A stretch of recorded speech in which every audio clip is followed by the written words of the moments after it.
Hello and welcome to the Kitchen Table Theology podcast, where each week, Pastor Jeff Cranston explores biblical theology that provides practical life applications in an understandable way. Thanks for joining us at the table. Let's get started. Hello and welcome to Kitchen Table Theology. I'm your host, Tiffany Coker, and I'm here today with my dad, Pastor Jeff Cranston. Dad, I know that you enjoy reading anything that Max Lucado writes. I know we have a few favorites of our own. And I want to share a story that he tells us, and I think it will just be a good lead-in to today's podcast. So at the beginning of his book, which is entitled 6 Hours, One Friday, Max tells the story of how, as a young man, he lived for a short time with some friends on a rustic but somewhat leaky houseboat on the Miami River in South Florida, which is not somewhere I think I would want to live.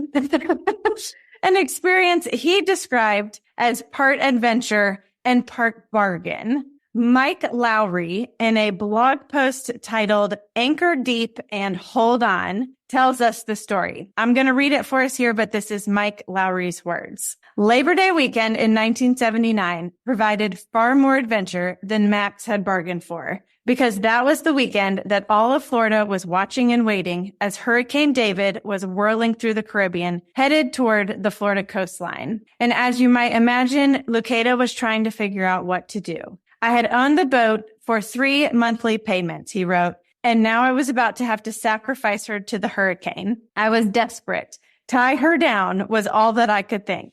And so Max and his boatmates went out and bought enough rope to, in his words, tie up the Queen Mary. And they proceeded to tie up their houseboat to trees, to moorings, to anything that they could find that seemed solid. By the time they were finished, the little craft looked like she'd been caught up in a spider's web. But then Lucado wrote, just when I was reaching the end of my rope, in more ways than one, Phil showed up. Now, Phil knew boats. He even looked boat-wise. He spoke the lingo, knew the knots. He also knew hurricanes. Word on the river had it that he had ridden out one for 3 days in a 10-foot sailboat. So that pretty much made him out to be a living legend. Well, Phil felt sorry for these kids, so he came to them to give them some advice. And it was sailor sound. Tie her to land and you'll regret it, he said. Those trees are going to get eaten by the hurricane. Your only hope is to anchor deep. Place 4 different anchors in 4 different locations. Leave the rope slack and hope for the best. Well, Max survived Hurricane Dave, and miraculously so did the houseboat, because they had anchored deep. The boat survived the storm. And I think that's a great tie-in to today's podcast episode. We're going to explore 1 Peter and learn from Peter, the fisherman, who also knew a few things about boats and how important deep anchors are. He also knew what faith is, and Peter really gives us a great picture of faith, a faith that we can anchor deep with, if we keep going with that analogy, and a faith which will hold us during life's storms. Yeah, that is a great story. Thanks for sharing it, and a great intro to what we'll be looking at today in 1 Peter. And hello again, Kitchen Table Theologians. It's good to be with you.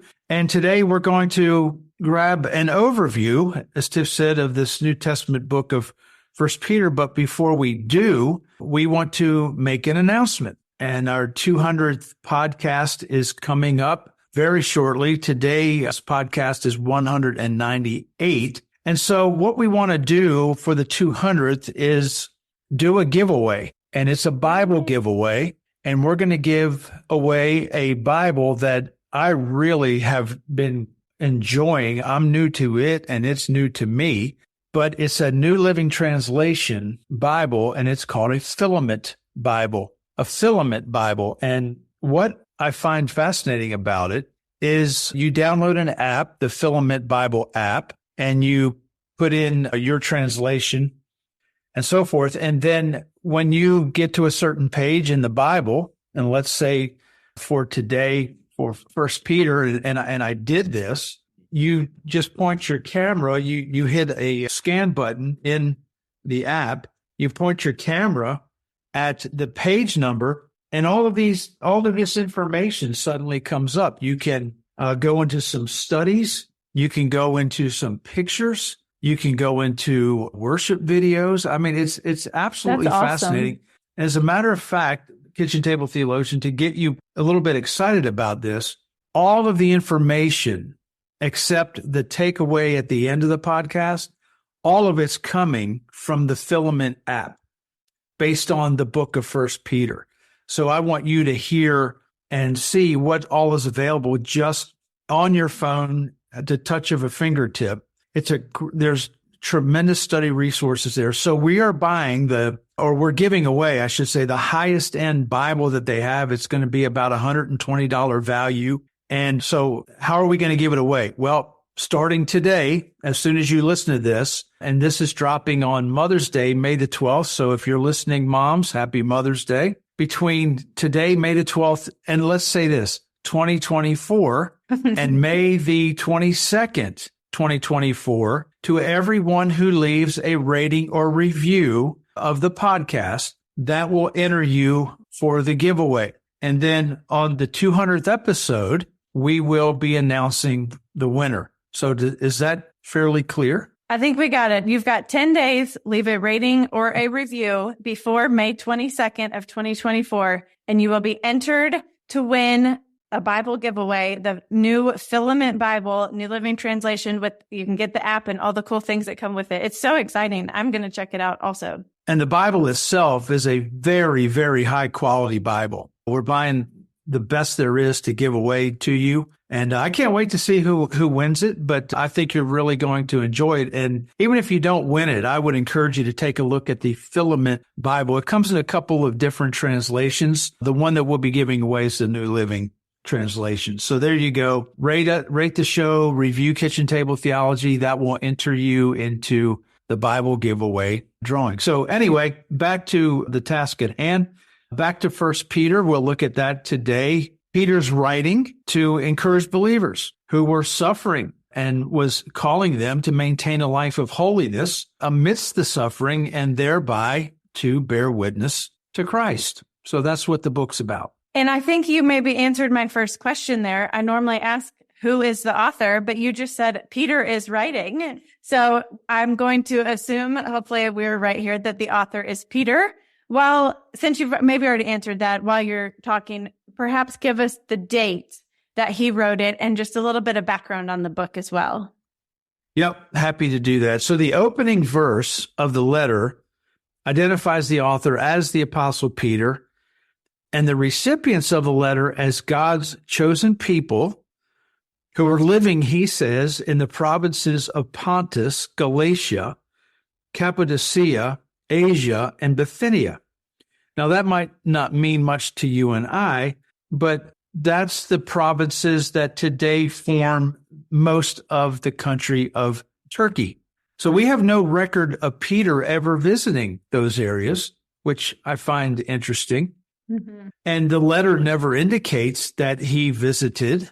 In fact, we have very little information about Peter's movements and activities after his initial days of ministry in Jerusalem and Judea. Luke tells us that in the book of Acts, that after you'll probably remember, Peter and Paul were miraculously rescued from prison. Well, Luke says in Acts 12 that Peter, quote, went to another place, end quote. Now, we don't know where that was. So a lot of people have speculated about it, but we don't know where he went. We do know that he shows up later in Jerusalem for the very well-known Council of Jerusalem, and then he appears in Corinth. He pops up in Antioch, and finally we find him in Rome at the end of his life. And church tradition tells us that he suffered a martyr's death at the hands of the Emperor Nero around AD 64, 65. Very interesting. It's so always just strikes me funny which details are included and which are not. We know so much of Paul's journeys and all the locations, all the cities that he visited. And with Peter, we just have very little record. So there you go. Well, that leads into another question that I have. In 1 Peter 5:13, it reads, "Your sister church here in Babylon sends your greetings." So to me, when I'm reading that, it sounds like maybe he's writing from Babylon. Why does it sound like that if he maybe is in Rome? Yeah, that's a great question. That's what he says. The church here in Babylon sends you greetings. And well, Bible scholars are all basically in agreement that Babylon, in this case, is almost certainly a reference to the city of Rome. And he's with the believers, and he's referencing the church in Rome. Now, the ancient city of Babylon, and it wasn't many podcasts ago, we were in the book of Daniel. Babylon was extremely well known. It was one of the most powerful regions, powerful capitals of the known world about 500 or 600 years earlier. So it was massive and powerful and influential in Daniel's day. Move ahead 500 or 600 years, you get to Peter's day, first century. Babylon had just become small and insignificant. The Medes and Persians defeated them. We read about that in Daniel 5, and after that, they just sort of, I was going to say they petered out, but so we're talking about Peter. That I didn't mean that pun, but there you go. So it would be rather shocking had Peter ever traveled that far east to where Babylon was. So because Babylon had been so dominant, the name Babylon just came to symbolize the center, something that was considered like the center of world power or cultural influence. The Apostle John, actually, in the book of Revelation, he uses Babylon as a code word of sorts for Rome in Revelation 17. And I think Peter is likely doing the same thing here. Rome was the center of culture and influence. Why he said Babylon and not Rome, I'm not sure, but he did it. John did it. It was just a sort of an idiom of the day. I think I say this every week, but I learn something new every week. So there's my new one for this week. We do know that in this time period in which Peter was writing, that many societies, especially the Romans in the ancient world, regarded Christians as strange. They thought they were superstitious and disloyal, really, to Roman society. The Christians gathered in secret. They practiced strange rituals. If you asked anyone, like the Lord's Supper, it was widely misunderstood as involving blood sacrifice. And they also, just the way that they lived was a countercultural lifestyle than what the Romans were used to. They often refused to serve in the Roman army because they would not swear an oath to the emperor. And because of their refusal to go along with this prevailing Roman culture, Christians were often discriminated against. They were accused of misbehavior. We read a lot about that, brought to court on trumped up charges. We see this throughout the New Testament. How does all of that play into what Peter is writing about? Yeah, so that was going on to the people that he was writing to because they were in Roman provinces. Mm-hmm. So that's the situation they were dealing with, living with, and Peter addresses that. Believers were undergoing some very difficult trials. Now, at this point, it hadn't become necessarily government-sanctioned persecution, but the government didn't stop it either. So people were saying all these evil things about Christians, believing things falsely about them, and there was persecution. And Christ followers were tempted to retaliate in kind and repay harsh words with harsh words and so forth. And they were people just like us. And they were also tempted to compromise their godly lifestyle because it was causing them a lot of grief. It was splitting families. Some places you were fired from your job or you couldn't get a job.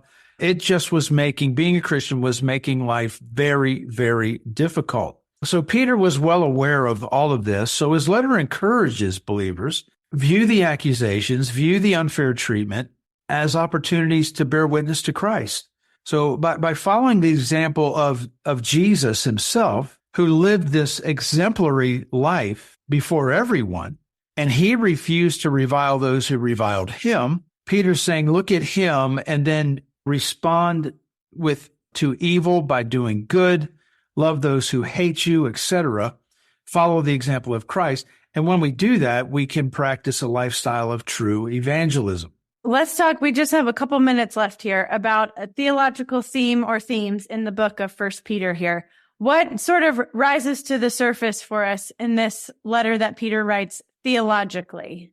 Well, I think it's sort of hard to summarize things like this into, a letter like this into one phrase. But if I had to do it, I think it would be something along the lines of holiness amid a hostile world. You think about it. Peter lived very closely to Jesus for more than 3 years. And that provided Peter the best possible example of what it looked like to live in holiness amid a hostile world. Jesus lived it out among them every day. And more than any other man who ever has walked the earth, Jesus modeled that lifestyle. Peter saw it.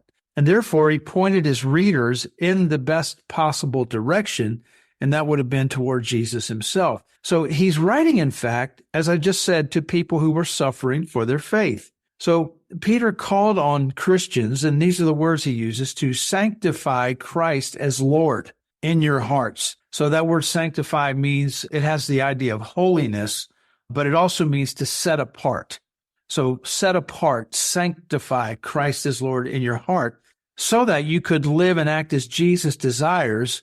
And then Peter sort of reminds us, for this short time that we have here on earth, you may be under persecution right now, but let me remind you, he's saying, we're not here forever. This too shall pass, so to speak. So he's including in this lifestyle submitting to authority. He talks about that. And he talks about it even if it's an unjust authority. In the government, it might be in your home or in the workplace. And again, it just continues to point us back to Christ. So Jesus becomes the focal point for ordering your life in the midst of trials and tribulations. And so he's trying to get them to see, by rooting their perseverance in the person and work of Christ, believers could then, and we can now, always cling to hope in the midst of any suffering that we are experiencing. So, Dad, you said this applies to us now. Let's end today's podcast with just a little moment of how we can apply this to our daily life. So, kitchen table theologian, how do you react when unjust or unforeseen suffering comes? I know that happens to us regularly. It's the world that we live in. Many of us might crumble at the mere thought of another pain, another trial. Others sort of rise to the occasion. I think most of us probably fall somewhere right in the middle of those two.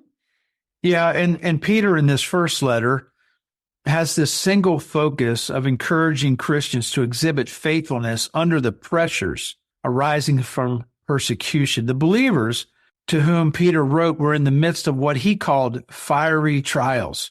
And the culture which they lived and scorned their faith, criticized their morality and their lifestyle, mocked their faith, mocked their hope. And Peter calls on those believers, including us, to respond to all that with a renewed commitment to live out the grace of God, both to God for his glory and to bear witness to him to other people. So Peter's encouragement to his Christian readers is to persevere in the faith and to just keep going, keep staying on track, keep your eyes on the prize, keep your eyes on Christ and that sort of thing. So it isn't enough simply for us to just get up every morning, trudge through each day. Neither is it advisable to paste a fake artificial smile on our faces and ignore our troubles and just say, well, everything's going to be fine. Instead, I think the lesson of 1 Peter is to push through the troubles, recognizing that these troubles have a temporary presence in our lives. Now, they might feel like an eternity right now, but they are temporary. And as we do that, we continue to walk in holiness and hope as people of faith. Remember, holiness amid a hostile world. So press on, because it's in the darkest times that our collective light tends to shine the brightest. That's, I think, what Peter's getting at. Well, there you go, kitchen table theologian. Your encouragement from Peter today is press on. Thank you so much for listening to the podcast today. I just want to remind you one last time before we sign off here about the Bible giveaway. Take just a second right now. Go ahead and leave a rating or a review. Anytime between now and May 22nd of 2024, You can be entered to win that filament Bible, and that would just be super exciting. We can't wait to give that away to somebody. We really do appreciate you leaving those ratings and reviews because that is really what helps get the word out. Don't forget, you can check out today's episode notes and more at jeffcranston.com. You can also email us if you ever have questions. It is pastorjeff@lowcountrycc.org. As always, thanks are due to our friend at Low Country Community Church here in Bluffton, South Carolina, and at Streamline Podcast for making this podcast possible. Next week, Lord willing, we will be back. And until then, always remember that the real power of theology is not only knowing it, but applying it. Thanks for joining us at the table. You've been listening to the Kitchen Table Theology Podcast with Pastor Jeff Cranston. Join us next time for more insights into biblical truth. If you'd like to know more on today's topic, please check out our show notes. If you have a question from today's podcast, kindly email us at pastorjeff@lowcountrycc.org. If you're enjoying this podcast, would you consider leaving a rating and review? We deeply appreciate your help in getting the word out. And be sure to subscribe on iTunes, Google Play, Spotify, or in your favorite podcasting app to continue this journey with us as we learn about and apply God's Word to our lives. Thanks for joining us, and we'll see you next time here at Kitchen Table Theology.